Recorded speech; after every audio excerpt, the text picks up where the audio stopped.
My name is Yusuf Estes, and originally I'm from Texas. I live now in the Washington, D.C. area, and I came to Islam about 20 years ago because of something very special.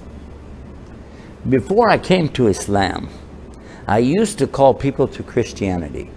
Everywhere I went, I would be carrying my Bible with me. I would have my salib or cross, and I even had a cap, a hat, that said Jesus, Isa, Jesus is Lord. Do you know, I didn't realize then how funny I must have looked. I didn't realize it. But in those days, I was very passionate about communicating the message that I felt people needed to know. A message about love, a message about peace, and a message about being a good person, so that when the last day comes, the Yawm al-Akhir, that we'd be prepared for that. The daily life that I had before coming to Islam was filled with two things: working hard to make business, make money, tijara, and working hard to tell people about Jesus and the message of peace. It surprised me to find out that in Islam, I could work more and communicate more, that's for sure. Before I met the person that helped me to know more about Islam, I used to have a very bad picture about Islam and Muslims.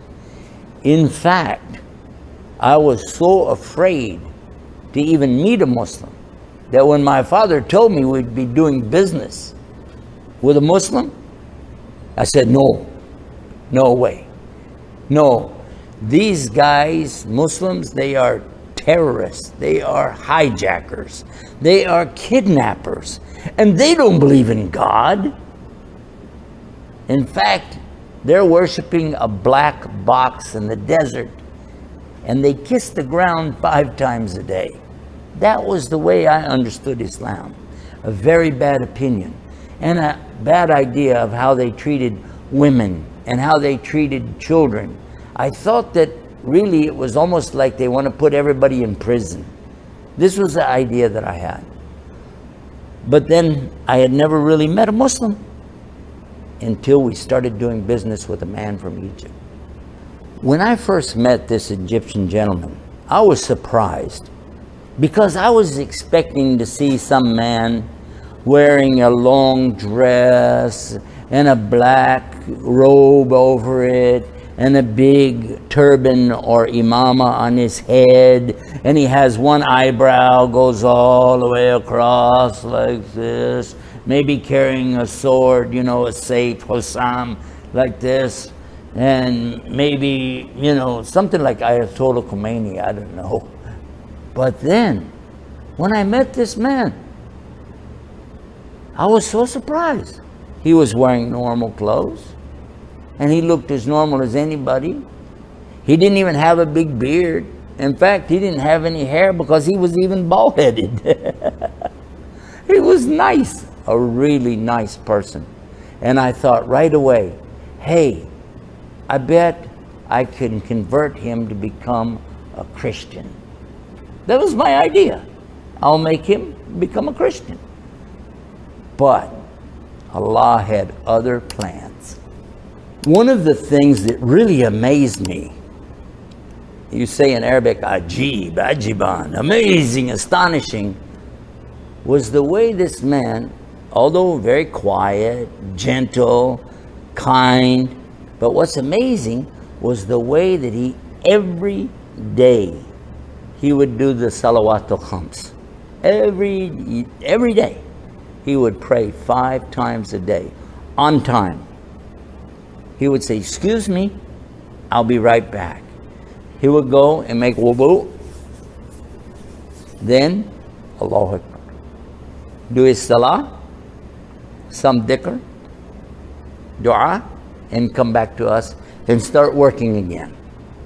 Every day, except 1 day a week. Yawm al-Jum'ah, he stops everything. He said, I will be back in 2 hours.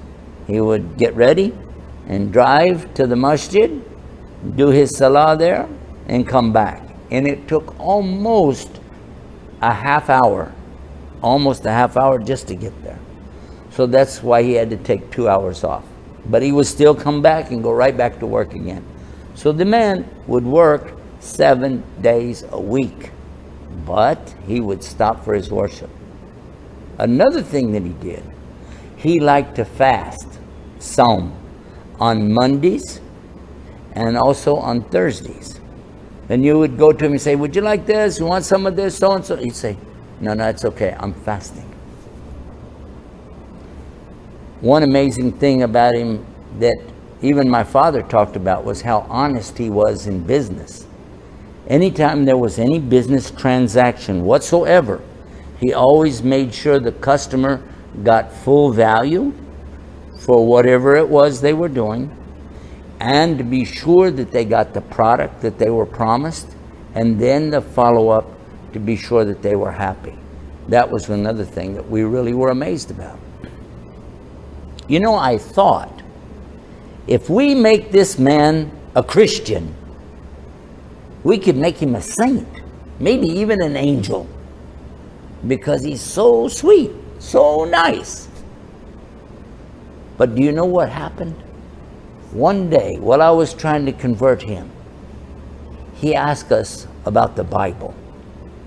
And so I said, yes, I have a Catholic priest who will come to my house. I was a Protestant. This is two different religions.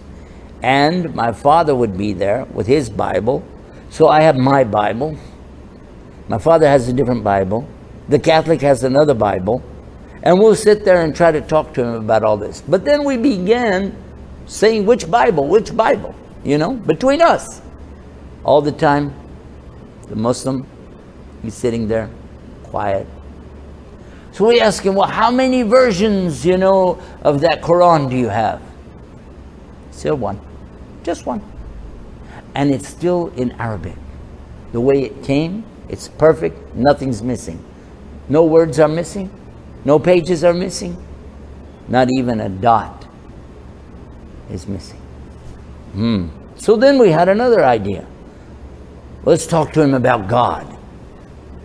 But when we started to talk about God, he said, can you explain Trinity? Well, we try to explain how three could be one. We get many examples, but none of them really hold up very good. Do you know that when we ask him, what do you guys say about God? He said, well, it's pretty simple. And he said what Allah said in the Quran, A'udhu billahi minash shaitanir rajim, Bismillahir Rahmanir Rahim, Qul huwa Allahu ahad, Allahu samad, lam yalid, wa lam yulad, wa lam yakul lahu kufuwan ahad. And do you know, his argument was so strong, we just sat there like this. No expression. Imagine what a beautiful meaning this has when somebody knows. When they really know Allah, He is Ahad, unique, one, no partners. And He takes care of everything. And He has no father, He has no sons, He has no relatives, no daughters, no cousins, no uncles. And He is not like anything. He is Ahad, unique. Amazing. Many people ask me, how did you feel about being a Christian? What was it like to be a Christian? Did you ever have any doubts about Christianity? Well, actually, at one point in my life, I was so involved in Christianity, believing in it, that I thought it was everything, until I began to find mistakes in the Bible. Serious mistakes in the Bible. And then it made me begin to doubt. Not doubt about God, no, but to doubt about the Bible. And what about Christianity? Some of the things that we think about when we talk about this subject is, why is it called Christianity? Because if it's called Christianity, it means you have to follow Jesus Christ. But what about all the people before that? They couldn't have known about Him because He wasn't here. What about Adam, Abraham, Moses, David, Suleiman, all the prophets? And then what about Jesus himself? Did he say, I'm a Christian? Actually, I found in the Bible, it says that they were never called Christians until they took their message to Antioch, long after Jesus was gone, long after Paul came into the religion and started changing things. Even then, he said, we were never called Christians until after Antioch. Then I started thinking, if the name is not right, the book has some mistakes, I don't know. But when I looked at other options, other religions, I wasn't very impressed. I really wasn't. And I had not really heard anything about Islam. And I never met any Muslims. Not until my Egyptian friend. But then I began to observe some things that really made me see a beautiful connection. One of the things that my Egyptian friend told me is that we Muslims believe in Jesus. I said, what? Because I know Jewish, you know, the Yahudi, they believe in Adam and Abraham and Isaac, Ishaq, Ishmael. They believe in Suleiman and David and all these prophets. They believe in the Old Testament, but they do not believe in Jesus. Not as a prophet, not as a son of a God, not as a miracle worker, nothing. So how could a Muslim believe in Jesus? And he said, yes, we call him Isa. I said, okay, that's all right. It's similar to Jewish, Yeshua, Isa, Yeshua. Okay. He said, and do you know what? We know he's a miracle birth. Oh, the Immaculate Conception, mu'jiza from Allah. So, okay. And we know that he did miracles. Even when he was born, he could speak. Isa alayhi salam, he could speak when he was born. And he told the people he was a prophet. And he had a mission. I was like, really? I don't know that. And he did miracles. People that had skin disease, they were cured. People who couldn't walk, lame, they were cured. People that were blind, and they were cured. Even a dead man was brought back to life. The story is in the Bible, Lazarus, but you're telling me a Muslim believes this? Huh? I said, yeah. I said, okay, well, what do you believe about Jesus? We say he's the Son of God. What do you say? He said, we say he's the Son of Mary. Oh yeah, that makes sense. He is the Son of Mary. He said, this way we don't have to try to resolve the issue of Son of God. Ibn Allah, a'udhu billah, astaghfirullah. Allah has a son, a'udhu billah. So this is where it really starts making you think. Muslims do believe so much, almost, you know, it's almost exactly, almost, but maybe a little bit different. Because when we came to the subject of Son of God, he said, no. Son of Mary, yes. Mu'jiza, yes. Even the kalimatullah, the word of God, the logos. When Allah wants anything, he just says, kun fayakun. Be, and it is. And that's how he created Jesus.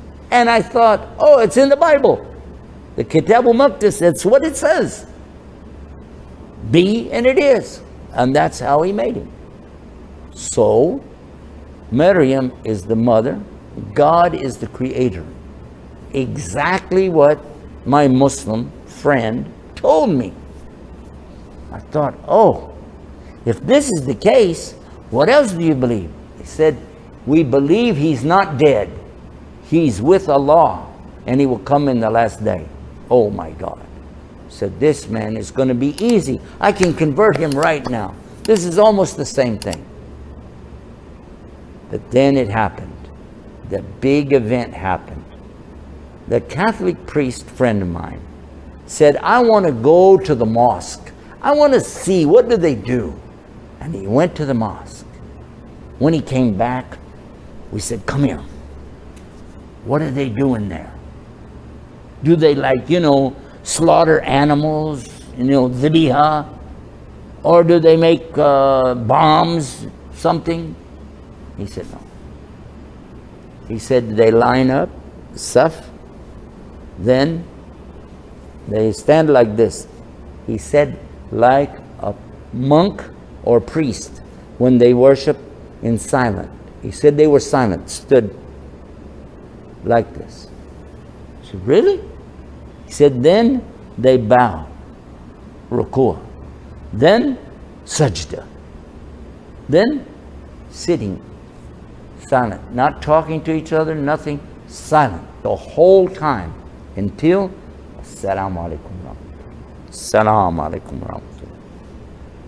I said, then? He said, they left. I said, what kind of music did they have? He said, they don't have any music. I said, what? How do you worship God with no music? I was a music minister. I'm wondering, how? No music? He said, no music. I got to know more about this. Well, I did. I learned a lot more about it.